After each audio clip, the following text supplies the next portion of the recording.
Hello and a warm welcome back to the WenDirkCast with me, Jimbo. As always, we're going to be discussing Let's MFL updates, transfers, developments, and so much more that has gone on over the last week or so. One important note before we kick off this episode, as we always like to say, none of what we chat about is financial advice. Do your own scouting or hire a director of Metaverse Football. Joining me on the pod today, a glorious Scotsman, Mr. Kev Herd. How are you, sir? Very good, sir. Thanks for the invite. It's been a wee while.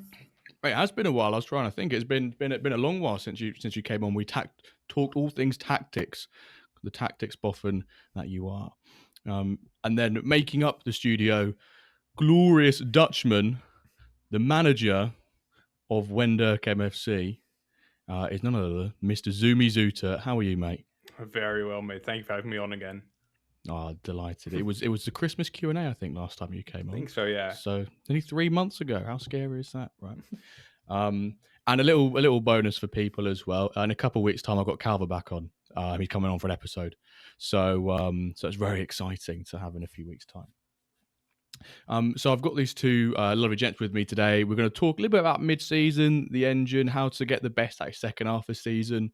You could argue that actually this is a week early for the mid-season because we've not even got the mid-season transfer window yet. However, in a week's time, that event has been and gone. And you're like, well, that's a bit late, Jimbo. You can't be talking about how we should, make transfers, the mid-season transfer window when it's already passed. So you're doing it now.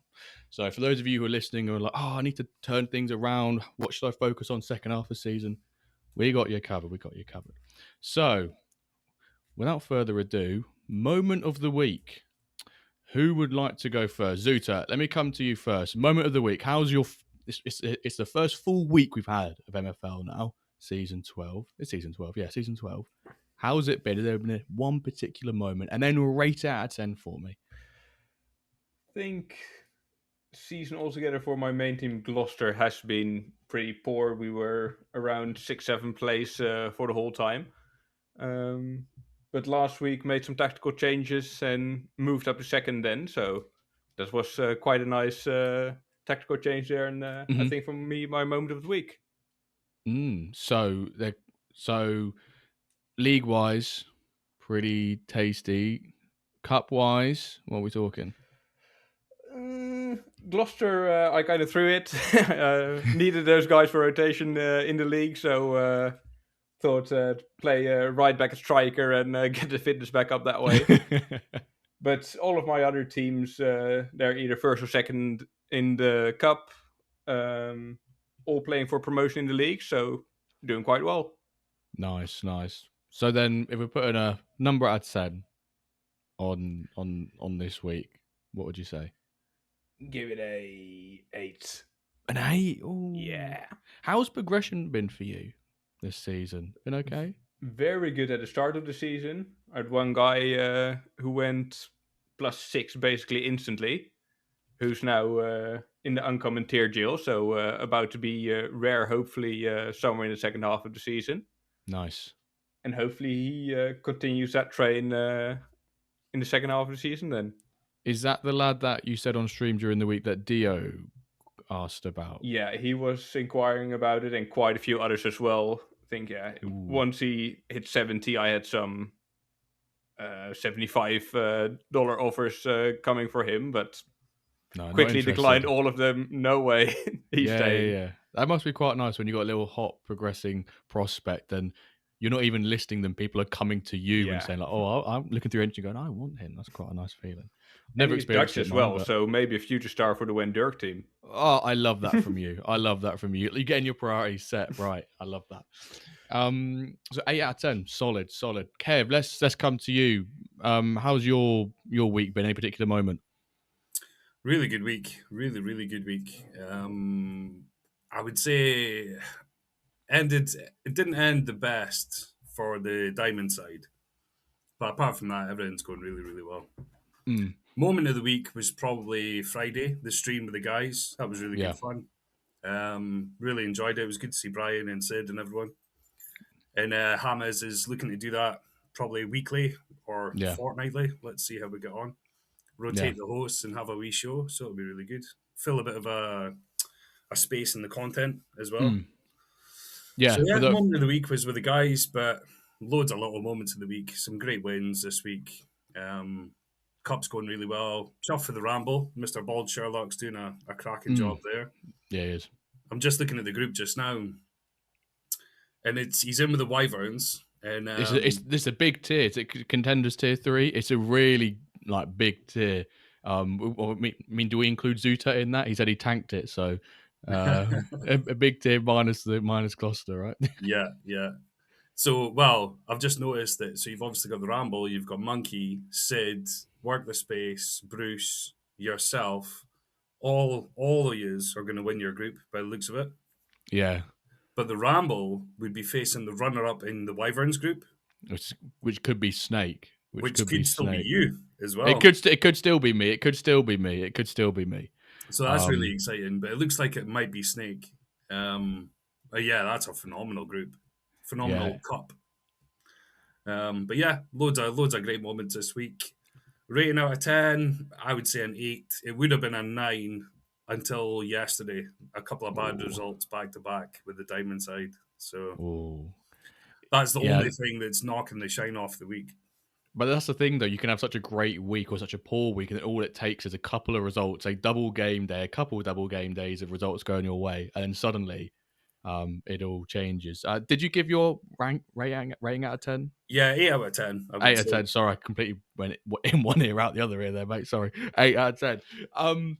Yeah, and for those who actually aren't sure what Kev was on about with the Friday show, it was an amazing show. It was on the MFL Ramble, hosted by David. So it was James, yourself, Kev, Sid, Brian, and Bob and David. Bob and David. Yeah, an amazing group. It was sort of titled "The Good, Bad, and the Ugly." It was, all these amazing managers talk about the engine, ranting about the engine, their thoughts on everything. Some really insightful stuff being said out there. So I highly recommend you guys go and watch or listen back to that for some tactical insight and knowledge being spread by them. And Mr. Jimbo will be the host of one of these shows at least going forward. One day I'll be there. Yeah, one day I'll be there, or maybe I'll just be invited to be one of those diamond managers. Whoa, can't get ahead of myself now. Absolutely. But yeah, probably people can guess what my moment of the week's going to be, and it has to be that I'm officially the only person to take points away from Bob in season 12. Woo, come on. Bit of a shock, but kind of not at the same time. No, that's quite big-headed. It was a complete shock that I ended up winning that game. I lost the first 2 matches in the cup. Was like, okay, I'm in a bit of panic stations now. I want to get this team through because it's the Titans Cup or the Titans group that the BFC Barca are in is 1 diamond, 3 plat. So it's quite a nice sort of arrangement we've got of teams. There's not like 2 diamond teams in there, which you might expect to take those top 2 spots. It's quite even. And those other 2 platinum sides are in my platinum league as well. So I'm playing them 4 times this season. But yeah, ended up beating Bob 2-1.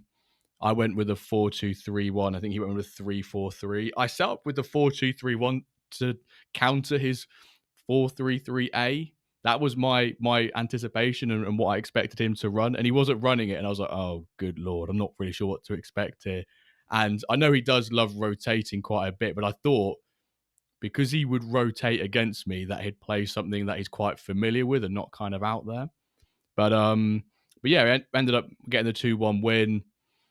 I think I was more surprised at the fact that I actually had players out as well. I think the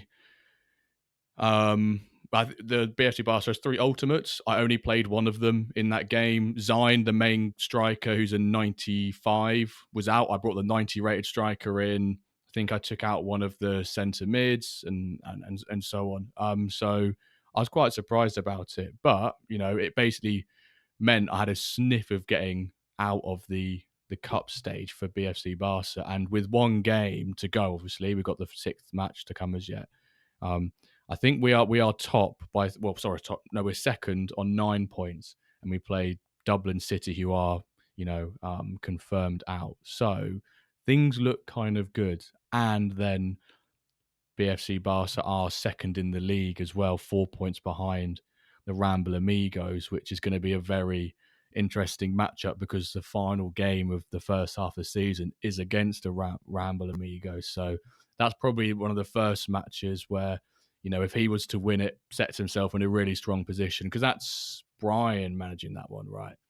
That's Brian managing that one. That sets him in a really nice position in going into the second half of the season. But if I win it, I guess it puts a lot of pressure on him. The one thing he does have going in his favour slightly is that they are out of the cup. They rotated in the fifth game. They've got a little bit of, wiggle room like that. But, no excuses to be made. We're still going to go in with hoping to get a win. Wyverns are through after 4 games. Still can come second. You're right, Kev, but hoping they're not, because I don't particularly want to face the Ramwood side. Looking very good, 3 points clear though, so you should see that out. I would imagine. I think I have to lose by quite a considerable amount against the team who I don't think have picked up a point in the cup yet. So have they picked up a win? I'm just going to load it up quickly. I'm not sure if they have. No, they're on 0 points. 0 They points. conceded 14. So as long as I don't lose that by considerable amount, I should be okay. But we'll see. Nothing's impossible when it comes to the Wyverns. They are known to be a bit of a bottle job team. Guaranteed through, though, which is nice. Guaranteed through. Yeah, you sort of earn that privilege to be able to rotate in those final games and be a bit more lenient with it. The team with trust is going fairly well. I mean, actually, they're sixth, but we're 3 points off first. It's one of those leagues where it's stupidly close. There's 3 points separating first to seventh. So you just win a game when you're top. You lose a game, you're bottom half basically. And they're third in the cup group stage. It's 8.7 points, and we're on 6 points. So, there's that. Worms, the Iron team, we don't talk about them. They're kind of just having a bit of a mess season. But obviously, we can't have Zootert on here without mentioning about WenDirk MFC, the glorious community side, currently 3 points clear of top of Ice League 46. Zootert, I don't think I'm really the person to talk about this team now, seeing as you're managing them day in, day out. How's it been? Have you been enjoying it? Yeah, it's an interesting dynamic with the multiple manager setup that you have to agree on the tactics with the other managers and trying to work out what to do. But we've been working well together. It's going good. Only conceded 3 in the league so far, so it's a very good result. Had a first loss today in the cup, but still looking strong there to go through as well. So no sweat and. Going to for the first place to get that director of metaverse football title. Yeah, that's the main thing. We want to get that title. Lucas said, or Play MFL account said, if you win Ice League 46 with no aggressive stacking, which actually we're not even projected first, so that basically in my eyes removes us from being stacking if we're not projected first. Then Director of Metaverse Football will officially get added as a title, and you better believe if they don't do that, we're gonna, just riot. We're gonna completely riot if it doesn't get added. It needs to be added. I think we all agree on that. It's interesting you say about the sort of you having to agree with the other managers. Do you think it's sort of a different, or do you think it's working well? I guess is the first thing I should add. And is it unique how the setup is? Because obviously you've got Dan as sporting director, yourself and Nathan as the managers, then Domenico is doing an amazing job, I must say, with the community branding stuff. Yeah, the most difficult part is that you can't actually see the tactics that the other managers have ran. So we would usually look into your match reports and see all of the in-depth player statistics. But just with sharing screenshots with each other and talking a lot about it, we can get it done. Yeah. Can you still not see it now? I thought they changed it so you can see it. Or maybe did see it in the dev updates, but I haven't figured out yet exactly where they mean that, where you would be able to see that. Yeah. Maybe it's a boardroom error and I should be giving certain permissions for you to see it. I don't know. It's probably must be your fault. Yeah, blame me. But I guess it's a flavour, or maybe what running a real football club's like, where you've got a sporting director trying to do all these agreements. You talk to him about the transfers you want, he sees if he can get them done. But I'm glad it's going really well, because I can just imagine it'd be an absolute nightmare of an environment, a toxic environment. If the team just bombs the season, community getting mad, everyone's wanting blades in, everyone, I'm like, no, we can't let this happen. Kev, is that something that like the Ramble potentially look to do with like some of their community sides? Because at the moment you've always done it with one person. Is it something that you might look to do with introducing a few other people to it? Yeah, for sure. We probably should have done it this season, but I think it was really cool to give it to Bald Sherlock because he'd never Mm, managed at that level before, and he's yeah, doing a phenomenal job. He's third in the league and won his cup group. So yeah, fair play to him. He's in between me and him. We've worked on tactics. We've got players in, so it was a proper joint effort. mm, But he's the one managing the team now, making the decisions with the stuff that we did pre-season yeah. with tactics and getting those players in. So yeah, he's doing brilliant. Yeah, he's doing a tremendous job. And if it's anything like I've been experiencing with Barca, I found that I felt like I've become a better manager by managing higher up than I usually have done because of the different environment, the crazy teams you're playing against, and the level. I'm being far more zoned in and focused in on tactics and formations, and actually I feel like that's helping my understanding of it all as well. And then sometimes I found it with a couple of my teams, it's actually cascading down to my other teams as well. The Wyverns haven't been playing a five back. Oh, cool! Can't swear. I'm an egg with a five back. Haven't been playing a three back 3-5-2-B a lot. I found that formation 3-5-2-B and 3-5-2. I find like if you play against someone who knows how to run it against it, you just get absolutely smashed.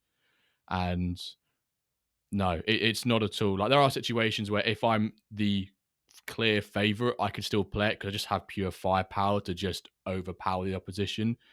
But I mean, I took a page out of Brian's book with the playing the cam at centre mid or playing a player in centre mid, which actually overall suggests they're not that amazing there, but actually they've got the stats for it. I'm playing a cam who's an 86 at centre mid who becomes an 81, but actually he fits the 4-1-3-2 centre mid role really nicely. And I found that in my pre-season testing for Barca and just through the league system anyway, that 4-1-3-2 is very effective against 3-5-2-B and 3-5-2, especially. And I ran that against Snake's 3-5-2 and I think beat him 2-1 in each game. So, but yeah, I think just being in different leagues higher up the pyramid has helped, my tactics and my knowledge particularly because you're kind of forced to in a way because you've got in the back of your mind, I need to perform. I need to get results. Not that it would be the end of the world if it wasn't, but you don't want that to be a scenario. I have to think about that. So you kind of push yourself to, and then obviously things fall your way. I guess like Bull Sherlock's having an amazing season. He wouldn't want to let the Ramble down, even though he wouldn't be, but he doesn't want that to happen. So yeah, no, Well, he's the doing a irony great there job. is we would quite like the team to be relegated, just so Yeah, it becomes so it becomes more of a community team again. Because obviously at a silver level, not everyone has the players to help. So, but yeah, yeah, he's obviously quite proud. He wants to do well, and fair play to him. He's smashing it. mm, But to mm, go back to what you were saying earlier, up at those upper echelons, like a diamond and plat, the biggest thing I've noticed is just the finer margins, really, really fine margins. mm, If you make a mistake, it's accentuated times yeah, 50 up there. yeah, You make a mistake in Spark and you might still win 5-0. yeah, You do that in Diamond and it's a 2-2 draw instead of a 3-2 win, or, it's such yeah. finer margins up there. Yeah, So, there's been a couple of games where it's been like the first 25 minutes. I'm looking at the stats of watching it and gone, how have I misjudged this setup so badly? There's been twice I played BFC Buenos Aires managed by Greco, and I played him three times, twice in the cup and once in the league. And the two games, the first league game and the first cup game, beat me 1-0, I think, in both. But smashed me with 1-0. And I played the same setup in both, which is probably where I went completely wrong. And I've changed formation up and 1-2-1, albeit I did have 2 goals. VAR did chalk out 2 goals for him, but I did miss an open goal in like the first couple of minutes. So I think those two balance each other's out. On another day, the Linos are a bit drunk and they may give that offside, not give it as offside. But yeah, it's a fine margins up in those divisions. I'll probably give like a 9 out of 10. By the way, 9 out of 10. I feel like I don't want to go 10 out of 10 because then you can't beat it. I need to be able to beat. I need to be able to push forward and keep going. Well, the irony Um, there is, so your 9 out of 10 is based on beating Bob partially. Well, Bob took it out on me and beat me 5-0 the next game. I kind of want Bob to go completely, just win every game, like win Titans, win the league, Yeah. which he's probably going to do. We'll get onto it, just so I can be there and be like, I was the only person who took points from him. He's looking so strong. I mean, you could well be the only person to beat him this season, which is phenomenal. Selling tactics against Bob's, getting my DMs, folks. Rare There you pack go. per match. Anyone needs tactical advice, go to Jimbo, Yeah, oh, please, no. Need to monetize it well and open a Patreon just to have tactics against. Right, no, it'd be a good idea. I think it'd be a good idea. Right, let's go on to dev updates quickly. So, shareable images. They now reintroduce shareable images, which are absolutely phenomenal. If you've not seen them, then where have you been? Have you been living under a rock? Have you not been access to MFL or Discord or Twitter for a week? Because you should be able to see them. They're everywhere. They're amazing. They look great. Even when you don't click on the link, you still see the thumbnail of the particular image, which is great. So you can now generate them really quickly. You can generate images from your club and player trophies. I think they give a shout out to Work the Space for that. When you can look at your trophy, you can see whereabouts you were in the league table, the points. They just look amazing. Same for players as well. You can see their golden boot, how many games, the average rating, goals, that sort of thing. It looks amazing. 2 patches deployed in the engine, fixing some little bugs. Although, patching the engine, we're coming up to mid-season. Do we get our tinfoil hats on, folks? Is that a patch that we should be concerned about and we can use as an excuse for when the engine turns in mid-season? Well, the patch has changed the gameplay.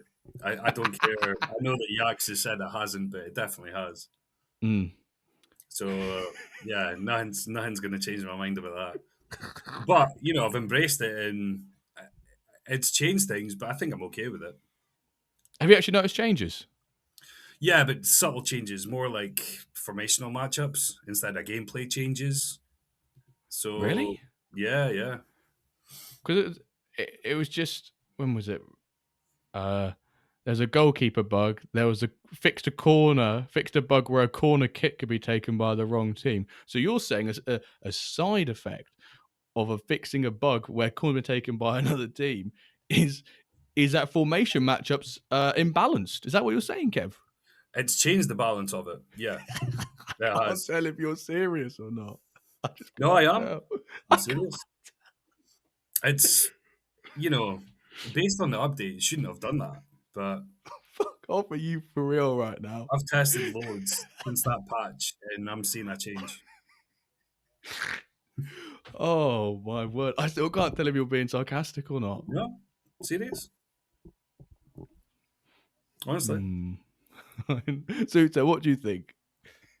I don't play at the level to notice any of those changes in game, so I just put my information in. I'm happy if I win a game.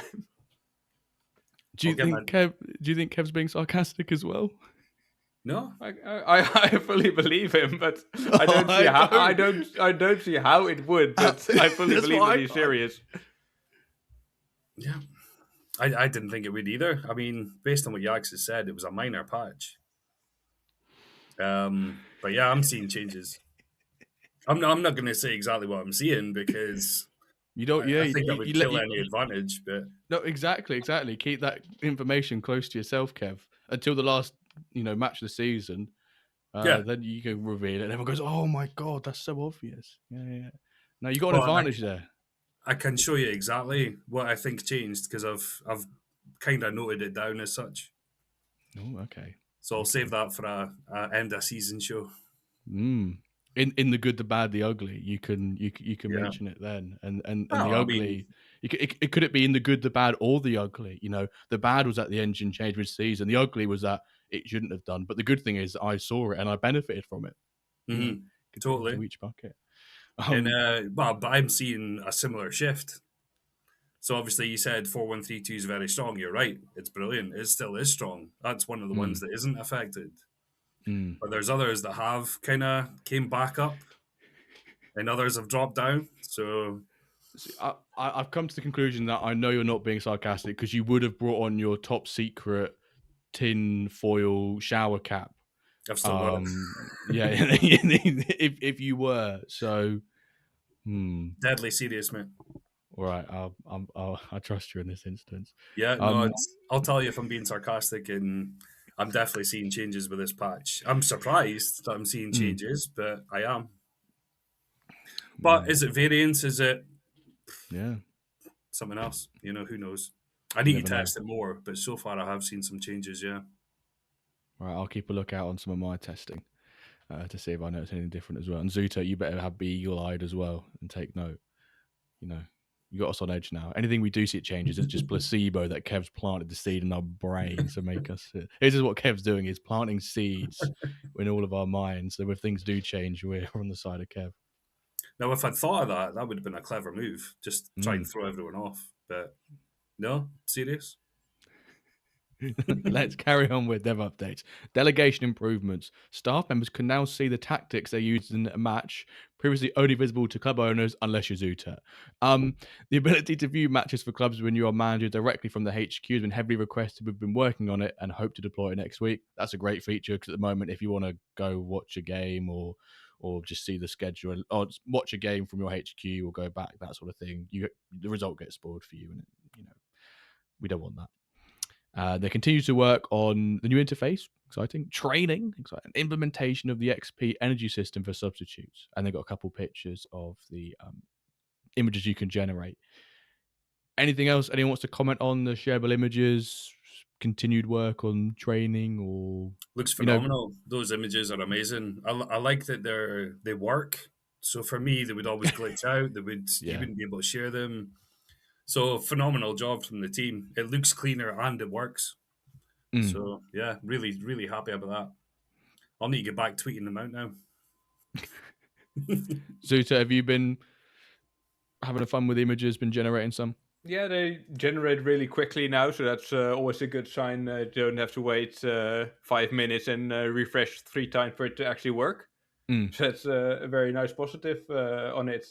Because I think the thing that has been requested quite a bit is the trophies that get shown on the image. If they're not, if they are from a different manager who used to own your club, to have some changes in that. But for the rest of it, they do look great. Yeah, no, they look great. I think the speed that they get generated at, the layout of them, and I think we all wanted newer designs or just an upgrade to the whole image generation piece, but they actually went a bit further and added in templates that we hadn't seen before, like the lineups and sort of like these trophy ones, it wasn't just upgrading the current setup; it was adding a bit more, which is really great. And also the thumbnail and the links, they look amazing as well. Yeah, that takes another level because now you can still post a link and someone doesn't have to go and click on the link to view it. They can see it and then they can click on it to see more information as well, which is great. So, I had this freak result. You don't have to necessarily click on it. You can just see, from the link it was 5-3, or Bruce conceded an assist to a 15 overall player out of position or something. Something like that. Sorry, Bruce. Sorry. That was a bit of a dig. But right, let's come to the Diamond League. I'm going to share my screen so both you chaps can see this as well. Kev, I will have to apologize actually for my comments last week because I said that, or was it? I think I made a comment and then you came on stream and had a bark at me, or something like that, where I said, did I? Something about your form? No, you said no. It was on stream. You said on stream that you were in great form, and I then went, but you've only won one of your last 5 or something. How can you be in great form?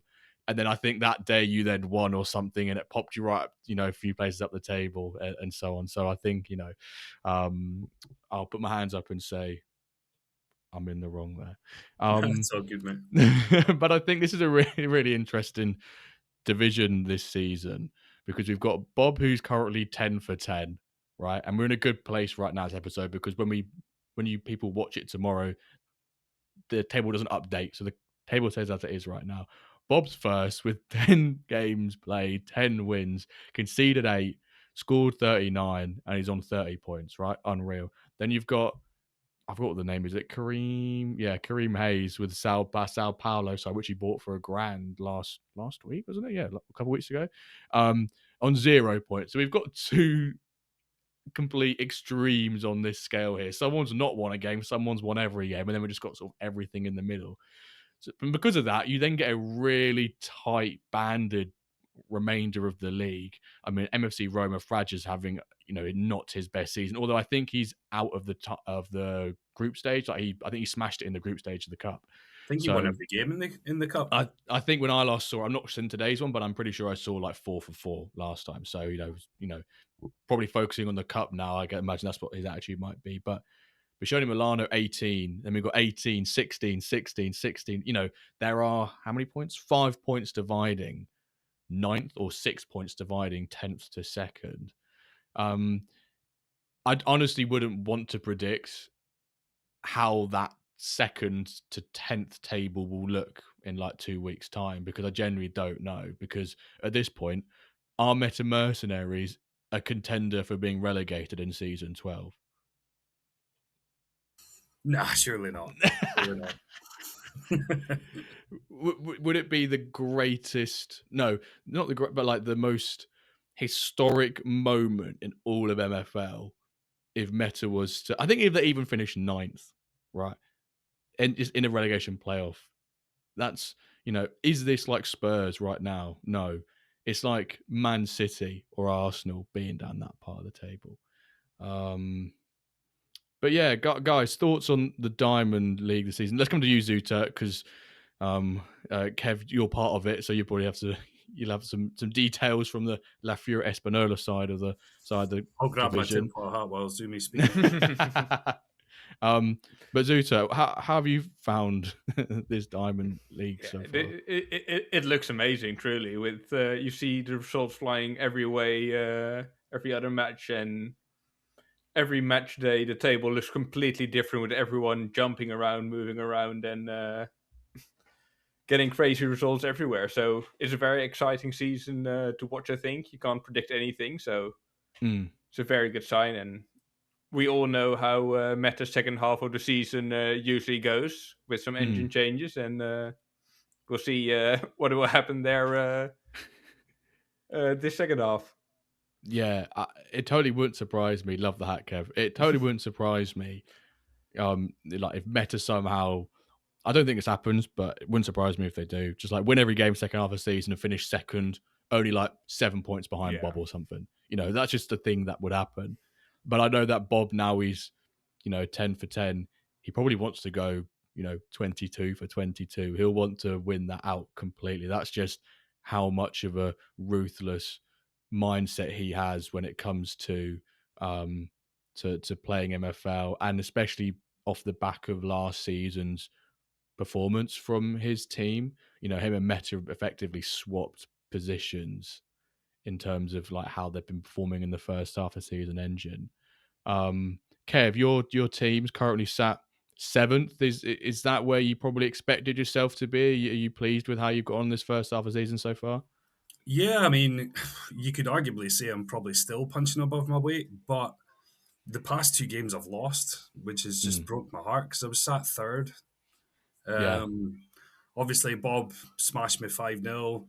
Then I lost a tight game to Dio 2-1. And then I round out the first half of the season up against Mr. Big Wilbert. So that'll be an intriguing game as well. Yeah. So yeah, I mean, doing way better than last season. Well, after 22 games last season, Jimbo had 19 points. So I'm 4 points shy of that with 12 games to go, with potentially a free win against Sao Paulo to come as well. Because you played them in the first game this season, I think, was it? Yeah, I only won 4-0 because Brian had a strong team out. That's what I mean, and it's the first game of the season, so also it's like it's 100% fitness as well. So it's the hardest, regardless of the team that got out. It's the hardest or strongest they're ever going to be. So I got shafted there because Ronan won 15-0. Oh yeah, that game felt like it went on to like this morning, sort of thing. So let's hope it doesn't come down to goal difference for me. Yeah, that would be a kicker. But no, I think I was projected. Was it 9th again? So yeah, I would say doing slightly better than what I probably expected. But I H- mean, How? this is kind of what I expected to do last season. But Yeah. red cards and all the other stuff that we've spoken about to death is kind of hurt that. So Mm. yeah, just chuffed to survive in the end of last season.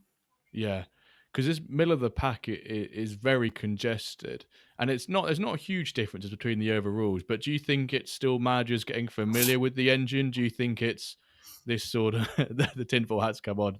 We get the serious Kev now. Do you think it's managers not getting familiar with the engine or still getting to grips with it? Do you think it's just a bit of variance? Do you think this is just how it would go anyway? Sort of, is this how we expected Diamond to play out, excluding the top and the bottom teams we've got? Well, I think there's quite a few variables to it. So obviously, Ronan's not having the best of seasons, but as we know, wide mids are very, very strong this season, and True. Ronan doesn't have wide mids. So, he's abandoned the 4-1-2-1-2 narrow and went with a 4-3-1-2, which has done him pretty well, actually. I think he's flying in Titans as well. So Yeah. I think Ronan will pick up his form second half. But yeah, I mean, well, GTA, I think they were down there with Roma. They've picked up a bit of form as well. But Max is phenomenal. He's brilliant as well. And now we've also got Brian managing Los Galacticos for Sid for a little while. Yes, we have. Yeah. So yeah, there's loads of moving parts in there. Bishoni probably haven't had the best of starts, but XVIX is quality as well. So I fancy him to do really well. But Mm. with Brian managing Los Galacticos and Sid coming back, Sid will come back to that soon. I'm still backing Sid to finish second. I had Ooh, Bob and good. Sid Yeah. to be 1 Yeah. 2 anyway, in no specific order. Yeah. Um, so, I mean, but for myself, if I can get top 6 by the end of the season, I'll be delighted with that. Yeah, You that would know? be a tremendous result. And it's interesting looking at sort of like the last 5 where there's a couple teams in there like Meta and Tango and then Benita and Sturgis team who sort of go like win, loss, win. But it seems like teams go on like these streaks of they win 2, they lose 2, they win more than 2, and they lose more than 2. No one seems to sort of be Yeah. bouncing up and down. They go on a run, then they're not on a run. That kind of makes sense. Like you drew, then you won 2, then you lost 2. Then Hamburg Harmony won 2, lost 2, and now going to start winning again. Everyone just seems to be in these little mini runs. It's And great that everyone can take points off each other, really. It is exciting, but it's so congested. As you said, second to 10th. Crazy how congested that is. The But I fact that mean, I was going to well, I say was the just fact going to that say, Big Will's quality, you can see him doing well. I think Yoga will climb up the table as well because his 4-4-2 is very, very, very good in this engine. So, yeah, Hamburg Harmony doing very well. Trust the process. oh yeah, beating a lot of I think probably everyone's expectations for where they'd be after 10 games, Yeah. 100%. So, and D was always strong. So, I mean, it's such a tight, tough Diamond League. It really is. Yeah, it's crazy. But props to Bob for currently going invincible in the Diamond League, not across all competitions. I wonder why. Had to get that in. Yeah, I had to get that. I'm gonna, King of the Hill. I'm gonna die on that. Hopefully for the rest of the season, being the only team that has taken points off Bob. Right, let's go to. Go on. Do you want to say something there, Yeah, I Kev? was just going to say, I think it's going to be a really exciting second half of the season. Yeah. And I'm with you, Jimbo. I wouldn't like to predict it how it's all going to end. Yeah. But if La Furia Española can get top 6, I will be a happy man. Yeah, and it's a big boost in MFL as well. Top 6 is 530k and and upwards. So plus, I've struggled in Titans this time, whereas I think I won the group last year. Yeah. So yeah, although I do have XVIX in the final game, if I beat him, I can go through. So that obviously adds another dynamic to it as well, because you've got the cup games in between the league games. So. Is that against Milano? Or is that against his 3x team? No, that's against Naples. Naples Goldfeathers. Oh, Naples Goldfeather. Oh, Herta's old side. Yeah. Yeah, so currently it's Napoli and Herta, Naples, 1-2. Yeah. But if I can beat Naples' final game, I can overtake him and take that second place. Well, good so luck exciting end. Yeah. They'll do cup games on Tuesday, so we'll hopefully you make it out, I make it out, and Zootert, you just enjoy your final game with Exactly, Gloucester. You get them on the beach, have a little relaxing have time. another Get that full fatigue rotation, and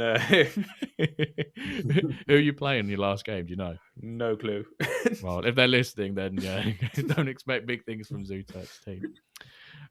Right, let's move on to this week's Splash of the Week, which I'm also going to share with you guys. Actually, I kind of spoiled it then. You guys don't get to see what the price is because I'm just on the screen. But this week's Splash of the Week is Lewis Mystery. I think quite a fitting surname for what we're going to be talking about. Bought by Cameron 3 for $255. Sold by Big T. He's a 78 rated centre mid. His stats are 64 pace, 66 shooting, 85 passing, 80 dribbling, 62 defense, 65 physical. And you're probably going, hang on, 78 rated player, 255, pounds, dollars. That's a lot of money because he's 17 years old and currently he was minted as a 75 and he's now a 78. He's progressed by 2 this season, with a +3 in shooting over the last week and a +3 in dribbling over the last week. So this is sort of one where Cameron is banking on some progression here. Like his name suggests, mystery. We don't know what his potential is going to be. But Zootert, I'll come to you first, actually, mate, because this is obviously achieved and located by your fantastic little Splash of the Week spreadsheet you've got set up for me. What are your thoughts on this purchase? For that price, I would have expected him to have progressed more over this season. I think we just in quotation marks a +2.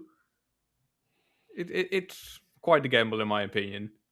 Yeah, like I don't know how many players you've had from 16, 17 and have progressed, but I've seen players that I've had and others who have been minted at 16, gone up for 3 seasons, and then been unlucky and hit Prime Age and done nothing. Like my Trinidad, +9 across 3 seasons, and he's gone +1 since. From 19 to 27 years old. Like the guy's a fraud.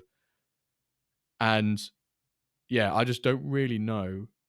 I know centre mid's a bit of a hot commodity right now, particularly in the upper divisions. But yeah, no, it's an interesting one. He's currently playing in Stone, so it's actually probably a good environment for him to be in.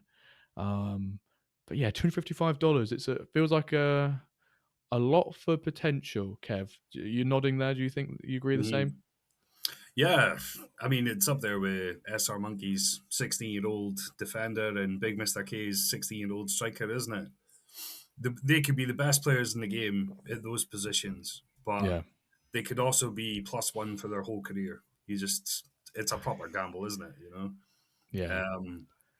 But yeah, I mean, with the power creep and retirements and everything going to hit, that looks a very, very good investment, I would say, because he's showing some nice progression already. So, kind of pretty much straight off the bat, he's showing that progression. So that makes him look an exciting prospect to me. Yeah. Do you think? I mean, I'm kind of in the middle of, I'm on the fence, as I always say. I like it, but I also don't like it at the same time. I think it's, the longevity of the player in terms of how many seasons you've got, potentially 18 seasons, 17 seasons with him on average, if he was to retire at the average age. But then at the same time, Zuta, I see what you mean, where actually in the last week, he's only gone up +6 in individual attributes, and it's been shared across 2 of them. And you would expect for someone who's maybe booming a bit more to show more signs of progression, other stats as well. Exactly, have it spread out more over all of his stats, and that's and it's a difficult one because he's got 85 passing, 80 dribbling, kind of a one-trick pony, where I feel like it pulls up his stats, his overall quite a bit. Maybe that's what Cameron's banking on. But you never know. The Cameron could be the ultimate scout, and this guy could be 98 rated in 10 seasons time, and we're going, what a bargain this was. But I guess you have to take a little bit of risk on here, because obviously you don't know what the potential is going to be. But 78 rated for Splash of the Week, we've not seen that for a long time. But I do actually have to have an apology to where is it? Big Mr. K, who last week was like, just listen to the pod. I should have been splash of the week, he says. I sold my 16-year-old striker for $900 combined. And I went, you're right. And I knew about it as well. But obviously it's one of those sort of over-the-counter, not the, bought on the marketplace. It has a little asterisk next to it because it's not quite a splash of the week. It's sort of, if we go outside the boundaries of this box and we can capture it. But it was for $900. I think last week's was $6 or $750, something around those lines. So he went, it's all good, but it's not that deep. So I just told, sorry, mate. I said I'll tentatively mention it this week. So there you go, Big Mr. K. You were last week's kind of official splash of the week, but next time just sell him for $900 instead. Just it makes it a lot easier to be captured by data and stuff. Kev, when it comes to the marketplace, I'll stop sharing this. When it comes to the marketplace and stuff, are you a bit of a buyer as of late? What's yours? Have you got any particular strategies around picking up players? Not lately, no. The past couple of buys have been just kids for dev jail, so $12 17-year-old sort of thing. Because I'm building up my portfolio of dev jailers, I would call them. Just lottery tickets, seeing what I can hit. But no, I say recently, probably 3-4 weeks ago, I bought a handful of progression monsters. So they're all flying. They're all doing really, really well. Yeah. I think I shared some of them in that chat that we're in with Bruce and Monkey and stuff. Yeah. So yeah, that was really, really good because they've all progressed massively since then as well. Yeah. There's a centre back that's went +3 in that time. So he's flying. He's got 91 pace as well. Yeah. Yeah. He's only 25, 26. And then I've got my right winger that Dio wanted to buy. He's +5 since the start of last season. So yeah, some phenomenal progressors. I bought a right back, left back off of Mr. Ryan Walter that used to be Brian's player. Yeah. He's phenomenal as well. 99 pace. Yeah, he's the one that Ryan sold to him a couple of seasons back, right? They negotiated a deal, and then have you purchased him off Brian since? Yep. Yeah, so he's went up +2 this season already, this first half of this season. So that's really nice. Really exciting stuff. Yeah, when you buy players and then they progress, sort of like have a quick impact in the progression department, it's very satisfying. I know Zootert, you're someone who's benefited off that. You purchased a bunch of players from Profound Soda last season, or maybe season and a half ago now, and they progressed pretty basically day one essentially of season 11, season 10. Have you done any more of that recently? No, that was my big buying phase. That I really had to get some improvement for that Gloucester side in. I picked up a 28-year-old 86 rated centre back the other day for 65, I believe. So it was that's nice. Quite a good deal, but haven't done much shopping lately. Yeah, I think I picked up a striker last season or beginning of last season, end of season 10 pre-season or end of season. I think mainly because I won the Masters, so a bit of a dapper dollars came into the account, which was nice to use. Occasionally there are some nice bargains that come up recently, and I think it was something that Root said in his Discord. It was like he was like, thinking out loud, like when's the best time to buy players, like pre-season, mid-season, end of season. Pack drops. My answer was like when someone's selling out, because you just get the best bargains then usually, and if you can negotiate with people. But I think from talking to people in terms of I said earlier about centre mids being a hot property. Kev, I don't know what your thoughts on this as well, but especially in the upper parts of the pyramid and with the formations being strong this season, being ones that are like quite centre mid heavy or wide mid heavy, those players suddenly become quite hard to find at good value and hard to get in on loan as well. So if you got someone who's good talent at centre mid, left mid, right mid, like last week's splash of the week, where Sturge bought the left mid, right mid, centre mid, like that is just the perfect player to cover across because it's just like OP in this season's engine. Mm-hmm. Yeah, I mean, well, I'm expecting a mid-season flurry of activity of people looking for left mid, right mids, and centre mids as well, because the centre mid formations with those wide mids are doing really, really well. Yeah. But the people that built sort of 4-3-3s and 4-1-2-1-2 narrows and stuff like that. I think they'll be shopping around for wide mids mid-season. Yeah, if So if you've got a lot of wide mid folks and you want to like, offset them, you know, you're not selling gold, you're selling the shovels here. You know, you are selling you're selling that infrastructure. You can get off some good money for them. But actually, you said earlier, Kev, about some lottery tickets. I actually want to shout out one of Parma's players, and if Zita probably knows exactly who I'm on about because he posted in our Discord. This Italian right back by the name of, and I apologize, Fraj, for the words about to come out of my mouth. Jean Pietro Tosi. Hopefully the accent makes it all the more impressive and just removes the fact that it was butchered. But he was minted as a 44 rated 22-year-old, and he's gone plus 13 this season. Plus 13 in half a season. He's now a 53 rated player. Plus 7, pace, plus 5 shooting. We don't really care about that. Plus 9 passing, plus 10 dribbling, plus 17 defense, and plus 8 physical.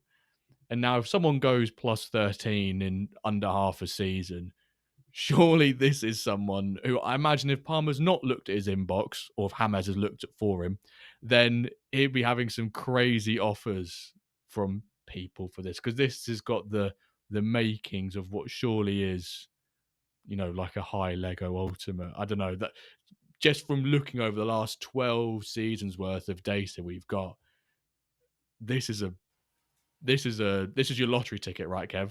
that's huge. Yeah, I mean, that's worth more than the 17-year-old 78 rated, I would say. Yeah. Just the demonstration at plus 13 in one season, I think that's absolutely massive. Yeah.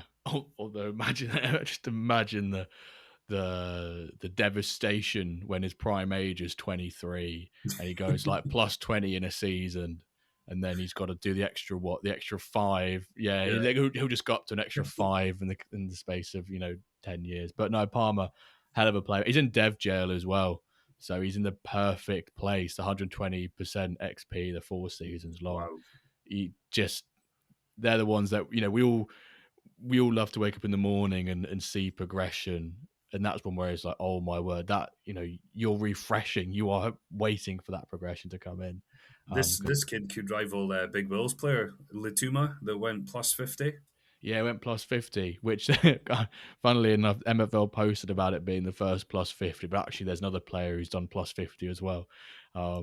I can't remember what his name is now. I think Snake posted about it or something like that, where it's like, justice for this player. He's been left out. He's been left out.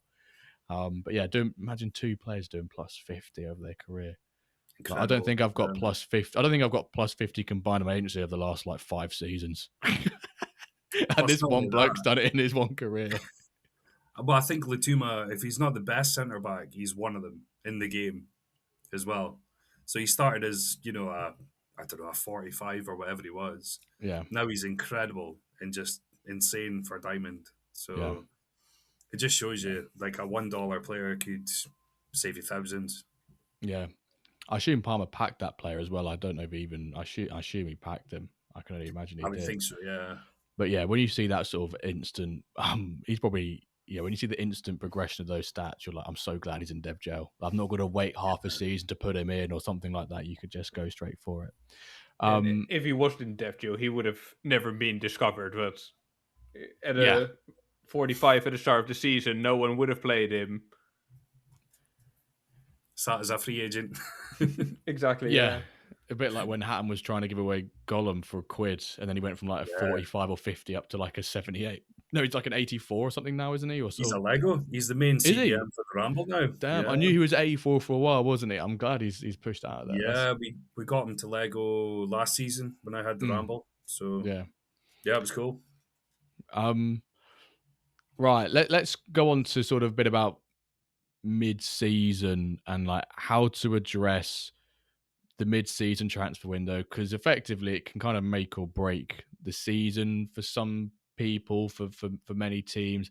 And I think particularly with the current engine, it's quite a big time for people. Kev, you alluded to it earlier that left mid, right mid, centre mids are going to be, in high demand come the pack drop and come this mid-season transfer window. First of all, obviously, you said it on the on the pods and stuff this week and your show on Friday. What's been your thoughts on this season's engine and sort of how it's panned out and developed as the season's gone on? I love it. I mean, James did have a point. There is a lot of long balls. There's a lot of crosses. But when you've got, I don't know what it is I've got at the moment, 12 teams at every single stage of the pyramid, I'm seeing loads of diversification, loads of different goals, lots of cutbacks, corners, indirect free kicks. Long shots are pretty good, but the only thing that isn't good is direct free kicks. They just never go in. But because I think on the show you mentioned this and said about direct free kicks, and it got me thinking actually, because Hammers was like, "Why are we showing them?" I was actually, well, if you kind of don't show direct free kicks that miss, do you just learn that when a direct free kick highlight comes up, there's like a 90% chance it goes in because they only ever appear when there's a goal. It's sort of like one of those. But I do agree with people that the highlights when a corner gets swung in or indirect free kick gets swung in, can we just tone it down ever so slightly? Just so they're not as frequent, because nothing makes me more angry than a shot that gets saved, goes for a corner, the highlight continues, and then it gets swung in and caught by the keeper. I'm like, just leave the highlight at the saved shot and then just roll with it. I just call them dummy highlights. Like, you think something's going to happen, but it's just there to just chuck that in the extended. That's what that selection of highlights is for. Chuck that in the extended. Or just have an option where it's only sort of goals or only goal creating chances within your highlights. Changes so there's an option for that. Yeah, if you had one that said goals only, or like the events or commentaries part you've got on the match page where it's like, goals, disallowed goals, cards. If we only show those of events, events only. That should be what we. I like that. Zoomers, your thoughts on this season's engine as it's gone on? I'm happy with it. I changed some of my formations out before the season, who were using the wingers, so was happy to get those out and got that sorted quite quickly or early before the season actually started. My other two teams were running the 4-2-3-1, which wasn't performing all too well this season, so I switched them over now, and we'll have to look for a couple probably bench or rotation options to strengthen them further, but they're doing quite well now with the changes made.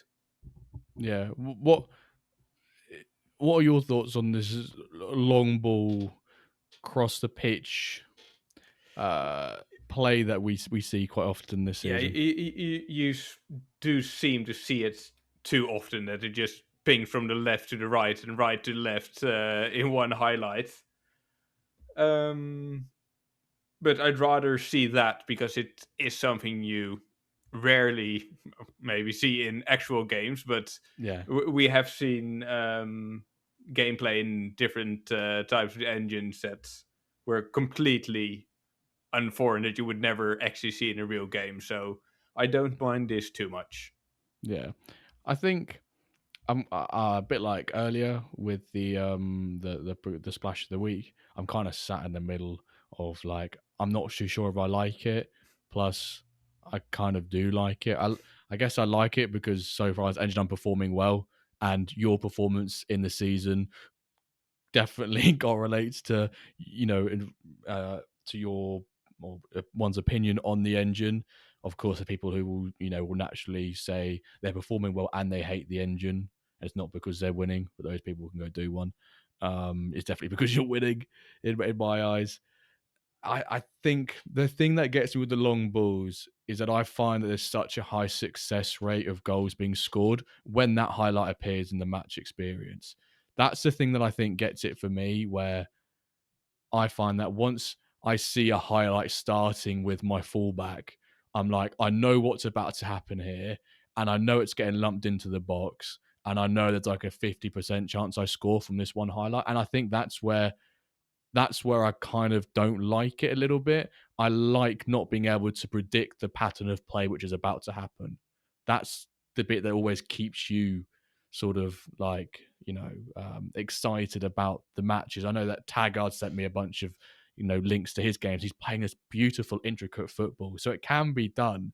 But I guess because people identify that this is a way which is proven to score you goals, if you do it enough in a match, that everyone just does it. So we are seeing an increase in frequency of crosses, but we're seeing that, buffed even higher because everyone just does it on top of that. And if you're not doing it, people are going to do it in the mid-season. And therefore, do we actually see in a mid-season, it swings slightly, pardon the pun, swinging in crosses, but do we see it swing slightly the other direction? Maybe it comes down because people are doing it too much, that people find counters to it. I don't know. Is the current, let's call it meta, is it current meta worth following or worth trying to find a way to counter it? If that question makes sense. Yeah, interesting question. Because the way Taggart's playing, you can't have joy playing that way. I'm seeing loads of different goals, loads of through balls and other stuff as well. So yeah, you can play other ways and have joy, but I think James did some interesting data work on Diamond, for example. Yeah. So I think 30% or so were crosses. And then the other sort of makeup of the 60-70% were all sort of indirect free kicks, long balls, so it's either long balls or crosses are definitely the meta, if you want to class it as that. But you can do that with narrow formations, because I'm seeing some crosses from a centre mids or CDMs. They'll maybe peel out wide and ping in across, so you don't have to have wide mids to be successful. It obviously seems to help having them, but no, there's other ways to play. And that's why I like it. I think it's a really good, I wouldn't say balanced engine, but it's more balanced than last season, which was just red cards and loads of fun. Yeah. So are we predicting that more people will they will try and play that way second half of the season than play against it? I think we can all probably agree with that. It's more effort to try and find a way to constantly counter that tactic, and play against than it is to just run with the meta. I hate saying that word, but it kind of is like there is a reason why those formations are doing well. I think that three backs have been, bearing in mind only 3-5-2 and 3-5-2 I've seen and played this season, just get obliterated because you play with width, and then when you've only got three centre backs, they get absolutely bamboozled when those crosses come in. But then those wide mids are only doing so well against your narrows and your 4-3-3s because most people have built into that. Yeah. So yeah, I like it in a way as well, because as I said on Friday, but if you say you've stacked up on wing backs, sorry for swearing, Jimbo. Yeah, no, it's okay. First strike. Say you've stacked on those or centre forwards. When are they going to be good? When are they going to be the meta and usable? And so I like the MFL give value to other players at times. I don't know if it's deliberate. It's probably not. It's probably just the way it works. But yeah, I mean, look how valuable left and right mids are going to be in this mid-season window. They'll be like gold dust. So. Do you think, well, like, I guess from a mid-season point of view, we'll see people who will probably try and pick up left mid, right mids, centre mids, or probably as well pivot into four backs so they can utilise this fullback crossing long ball stuff. Apart from Snake, I don't think Snake will do it. No, Snake won't. He's fully built into three back now. I've kind of got a bit of wiggle room where I've got full backs who can play centre back, so I can kind of push them back out to the full backs again.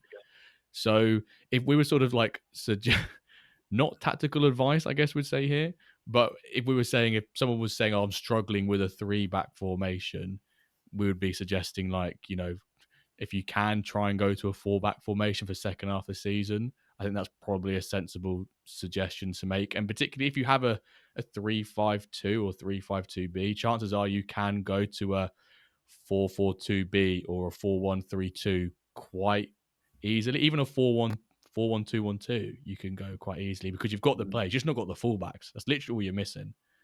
Well, there's a bit of irony there as well, because as long as you have fullbacks, I would say fullbacks are probably more important than wide mids. Yeah. Because there's more crosses and more long balls from the fullbacks than there is from the wide mids. Yeah.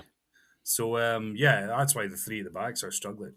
because they have the wide mids, but they don't have the fullbacks. So there might be a big boom in them mid-season as well. Yeah. Do we think that potentially in the future season that squad depth becomes more important?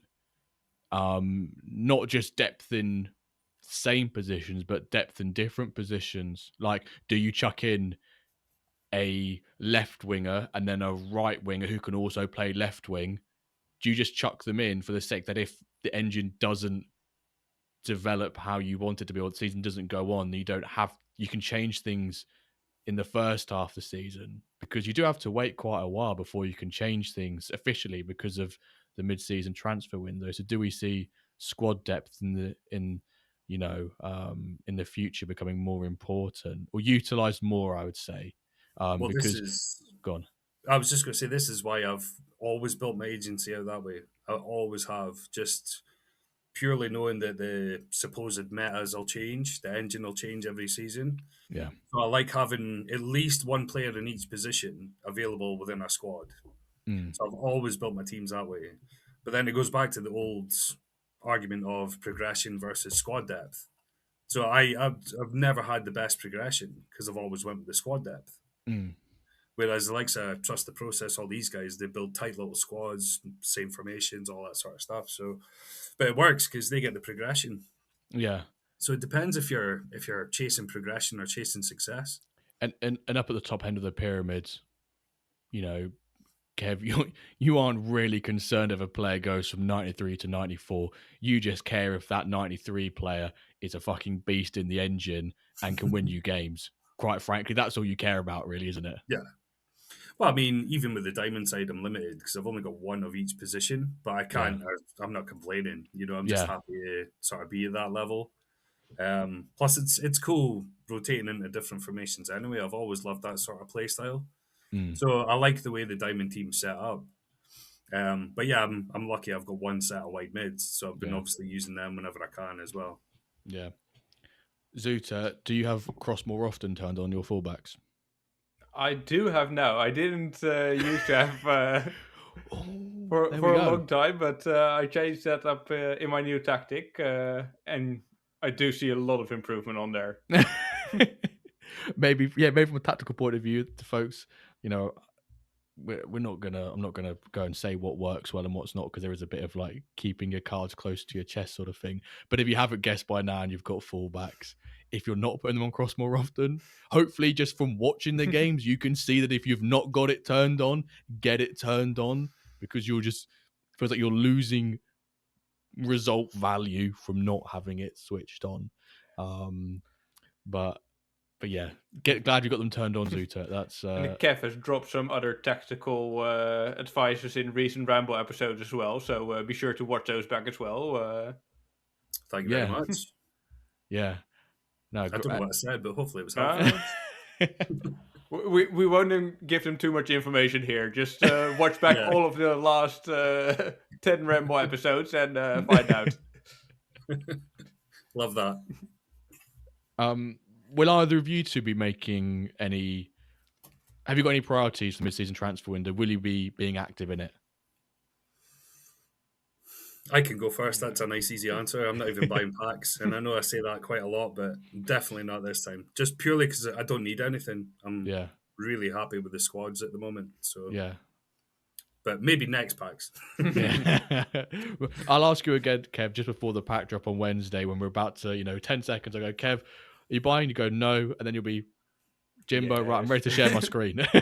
This is the problem, Jimbo. When I watch WenDirk and the quiz hits and the FOMO hits, and it's just too much. Before I know it, I've got 8 packs. Yeah. off the marketplace and floating stuff as well. Zoomers, are you looking at anything in the mid-season? No, maybe I'll pick up a backup striker, but that's probably it. And I will know for sure that I will go for the packs again, because that I just can't hold myself for. So I'll see what I get in there. It's what is that meme where it's like the two guys mining for diamonds and one guy's turned away and he's heading back home and he's one throw away from hitting the diamonds. But actually, Zoot, I feel like in your instance, you get so close to turning back, and then you hit the diamond, like you got the Lego upgrade.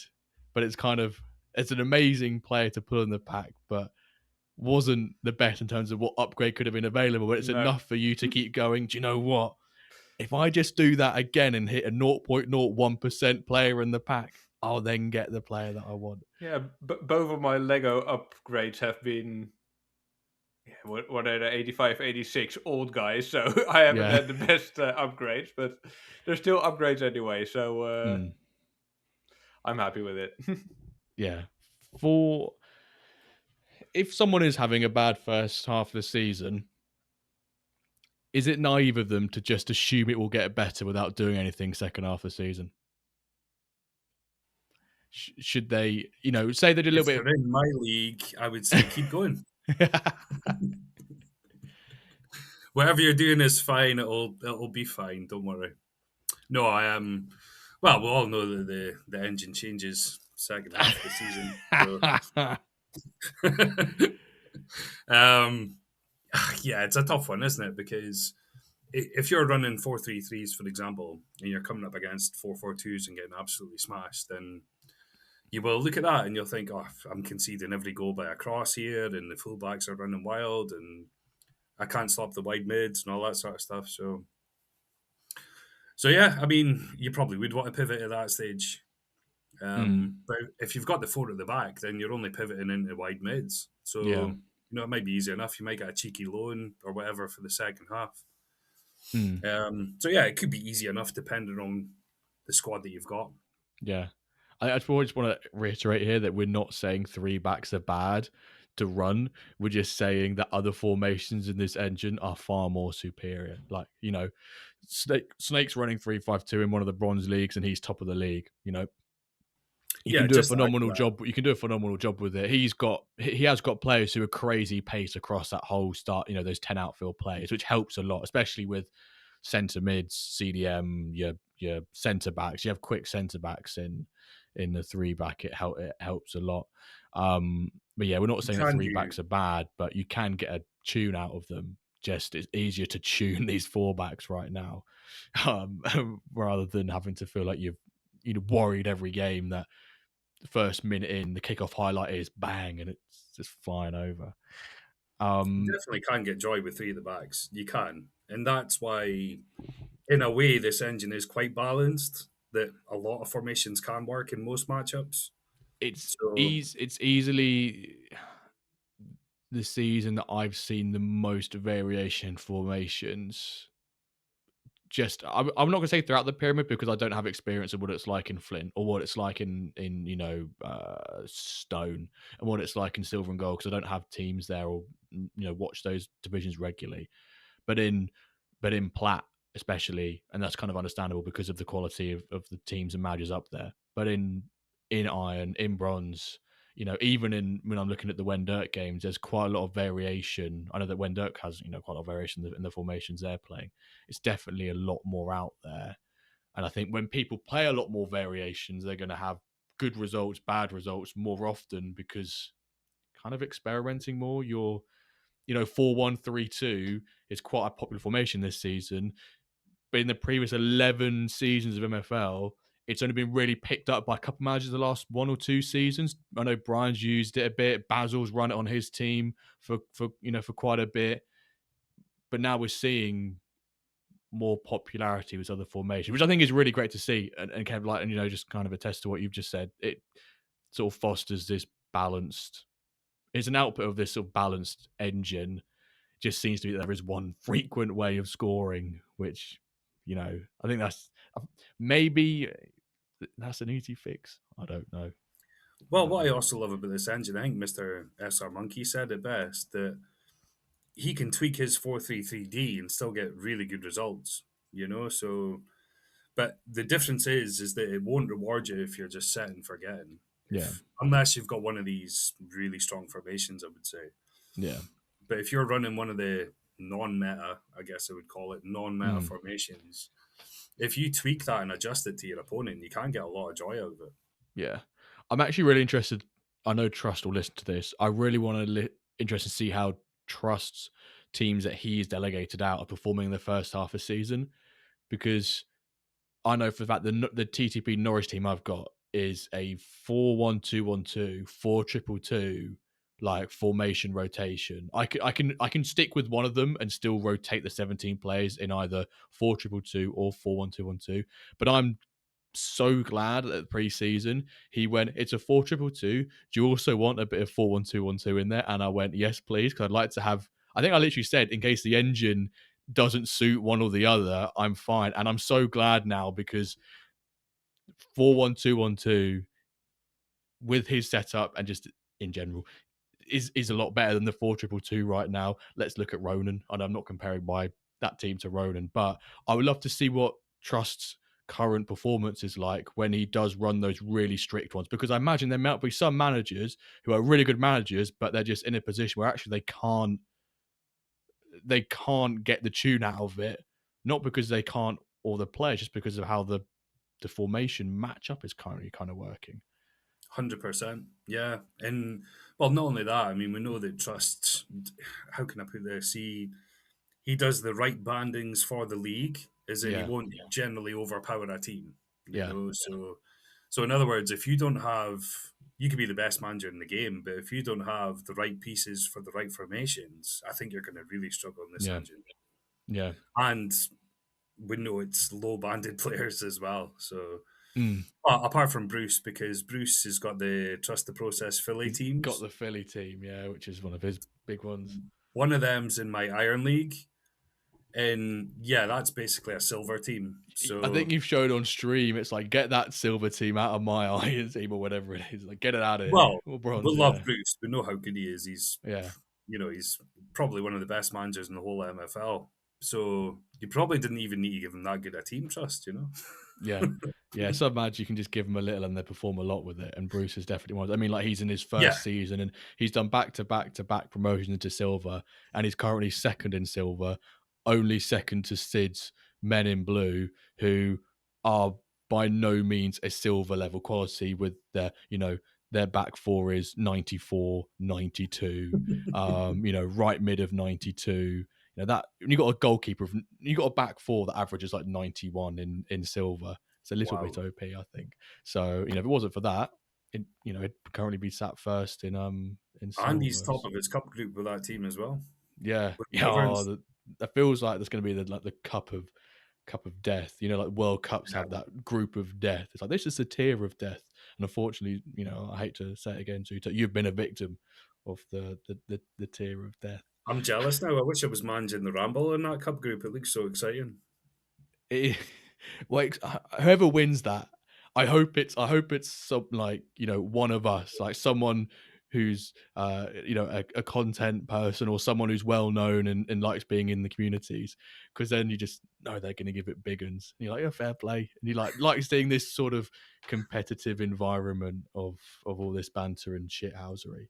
The one person I'm glad it's not is it's not Blades in there. Basically, that's the one thing I'm glad about. Rename it the Contenders Content Cup or something. It might as well be. Actually, I want to quickly shout out Blades here, because he's currently second projected in silver and he's rock bottom, I think. So I just want to, I need to actually verify my facts there, because I don't want to say anything wrong. And he won't mind me saying that, because he always gives me stick like 24/7. So I feel quite happy. Well, I'll throw you a nugget. Is that his 4-2-4 team? It might be, yeah. Right, so remember we talked about the patch. 4-2-4 is better after that patch. Right. Blade is going to love the fact you've just said that. There you go. Yeah, he's in a Silver League 4. And when I go on MFL stats, obviously the MFL stat projections are always updated. So you could start the season in 6th, but because of progression, you could finish up to 2nd or so. He's currently bottom of silver. He is 7 points out of safety. He's won 2 out of 10. And they are the second best team in best 11. And he's somehow in second, in last. So, well, I'm going to back him right now to survive. Oh, brave call. Zootert, what do you say to that? Are you going to support that? Blade's going down. Yeah, my man. The blades are going down and the Wyver's going up. The Wyver's... No, I'm not going to get ahead of myself because I'll probably There you want go, the Blades. second There's some love seasons. in a WenDirk for you. He gets my... well, I don't think what else I want to talk about. Spoke about the squad depth and how that matters. I think maybe this season as well a bit. I think one of the things I was going to say about squad depth is that some people have like quite a lot of star players, like high overall players compared to relative. This season maybe shows that sometimes having a more well-balanced team and squad depth is a little bit more important. So does maybe. I guess it depends on where you are in the pyramid, of course. But well, to add to that, I mean, I'm in a bronze league with David, Mr. SR Monkey. yeah, Now, I would say I've got probably a well-banded bronze team, actually, but yeah, it's not strong. I would class it as a strong iron team. So my aim there was just survival and a good cup run. yeah, And funnily enough, the progression's been awesome. It's been really good. yeah. And I'm top of the cup group, and the league's going okay. So Mm, it shows you can band your team in the right way and yeah. do all right. You can still get success, sort of thing. Right. I've got quite a tough question here. Like, how do you win the second half of the season? Like, if someone's not performing well now, how can they put themselves in the best position for the second half of the season? It's a really tough question. Well, I think we've kind of covered it. Buy wide mids. Buy wide mids, stick crossing them more often on your fullbacks, and Buy then fullbacks. just sort of watch these long balls happen. Change to a 4-2-4 because that's going to work in the second half. Well, I just hope this is like sabotage stuff from Kev, where actually he really wants Blades to go down and he just wants to. I'm saying it's better. I wouldn't say it's elite. I just think it's better than it was. So let's see how Blades does. But yeah, to answer your question, I would just say, well, I've always been a kind of formational matchup kind of. That's my approach, sort of thing. So I would analyze which formations do well for you in certain matchups against certain teams. Now, the good thing with mid-season is you've played everyone once, so you can go and analyze the game that you've played. Are they a set and forget? Are they going to make any changes? And then just take it from there. Yeah, and I would add to that as well. From the formation matchup, you don't always have to necessarily look at your own games as well. And I know that the football is different throughout the pyramid in terms of diamonds different to to silver and silver's different to stone. But actually, if you have a theory about formations that perform well against each other, go find a matchup in the upper divisions, because that's where those extremes and those formation matches are probably going to be at their strongest because of the quality of player. And goes, right, I've got this theory that this formation is very good at this formation. Go look at it from the higher overalls and see if it actually performs there as well. Because that's probably going to be sort of the confirmation that you need to back up your theory. And I'll admit, Kev, this season as well, go back to what I said right at the beginning about being in the upper divisions has helped my tactical skill set, that I've kind of shifted more towards a formation matchup mindset. Previously, I was kind of like, I'm not so sure I back that. But recently, this season, I think I've kind of fallen that side of the fence. That is quite a powerful skill set to have. And that's one of those ones that you have to have from watching games, just experience. And you can't buy experience in MFL unless you pay someone's patron / Jimbo's Diamond Tactics to beat Bob. Only $1.99 per tactic. No, but yeah, I think it's very sensible advice there. Zootert, would you agree there? You got anything to add to that? No, fully agree with what Kev said, and nothing to add there. I just want to add this question here. Usually we always do the guest questions right to the end, but actually I want to add this one in now because it's kind of relevant to the engine. It's from Jack, who worked the space last week, and he said, if you could change one thing about the current match engine, what would you change?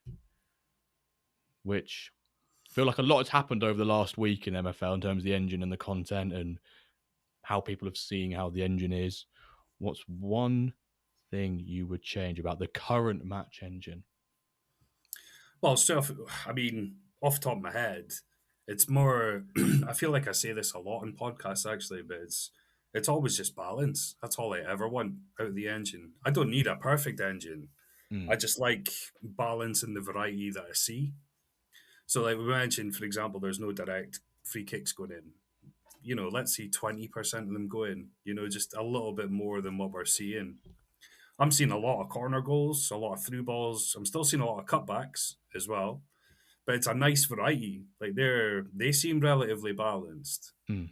whereas the crosses are OP. The long balls from deep are quite OP.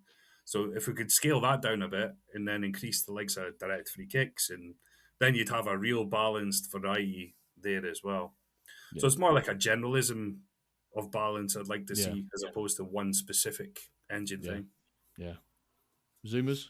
Yeah, I agree there. Just more work on small perfections on this engine than seeing a whole new meta again next season. And hopefully we can, like we had a couple seasons ago, keep this engine again next season to slowly work on it. I agree. This feels like a very good base engine to build on. So let's see. Do either of you think this engine stays for season 13? No, I not this don't think season. so, but I think it would be good. I would Yeah, love it personally, just because my teams are doing well. But although I say that, I mean everyone could build into wide mids next season, and then you don't have that advantage anymore. So that's what I mean. Like, it was someone. We did the sustainability episode with Laird a couple of weeks ago, probably a month ago now. I think it was Man United Toby. His comment was along the lines of, one of his versions of sustainability is actually being able to build an agency where you benefit from short-term changes within the game better than those who can't.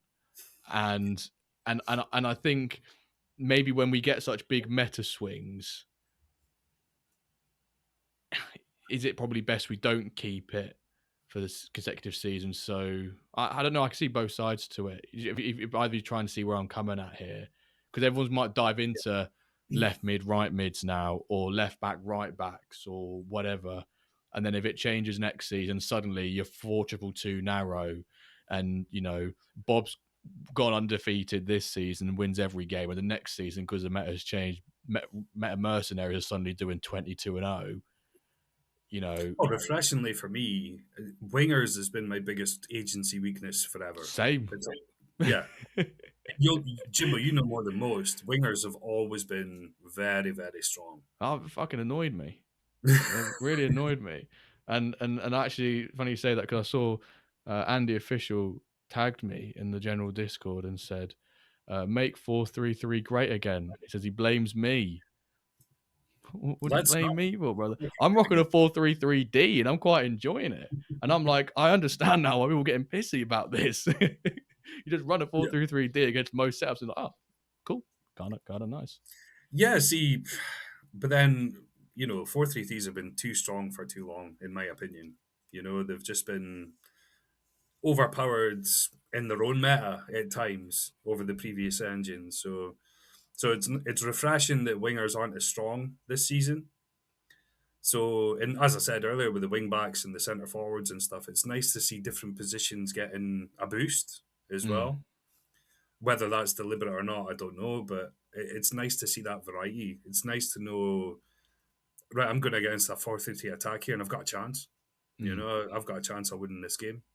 Yeah. So it's really good. I love it. And I like that it changes because obviously a big part of what I do is trying to get that early advantage. So I know what works well and I can implement that quick because I've got the agility within the agency of player to do it. As I say, I've basically got one player for every position in each squad, and that's kind of how I've always built the agency. But that's exactly why, for these reasons, because the engine changes, because I can figure out what works and what doesn't. But I'm also jealous of the guys that don't give a monkeys about winning and just want to get progression and tight little squads going. And but yeah, I love it. I love it. It changes, and I love that it keeps people on their toes, and you're obviously going to have some people unhappy about that. Yeah, But it's there's mainly always winners. There's always winners and losers in that sort of situation, isn't there? Regardless of what decision is made, if it continues on the engine for next season, they change it. Some people are going to win, some people are going to lose. But ultimately, if you change it, everyone resets on the same boat until they figure out what to do with it, rather than everyone just, dare I say, min-maxing for another season of the same engine. Well, I mean, a big part of my strategy and the way I do my tactics and stuff is once I've got a certain tactical setup for a certain formation that I know will usually work, I'll implement that. But I guess not perfection, but more of a balance from MFL would be to disrupt that, would be to stop that happening. Because there shouldn't be, X formation always beats X formation. So, but let's see. I think this is a very good engine to build again on, Hammers would like to interject there, I think. But as we done the official in the 4-3-3 race.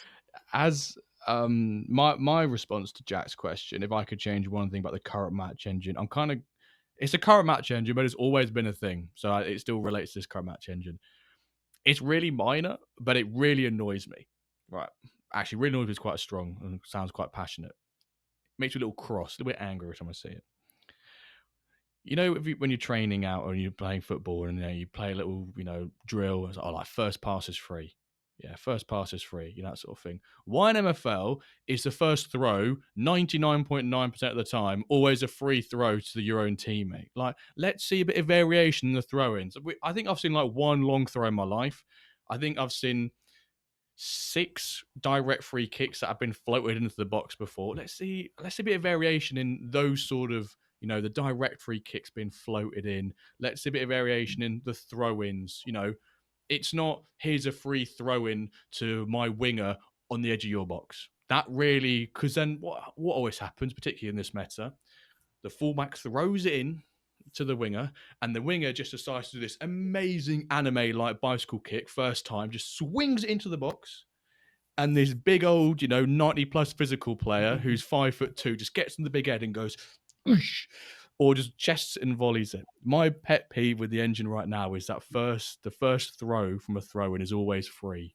Just now, if people don't notice it, you'll notice it now, and it always winds me up no end amounts because I just feel like it shouldn't be like that.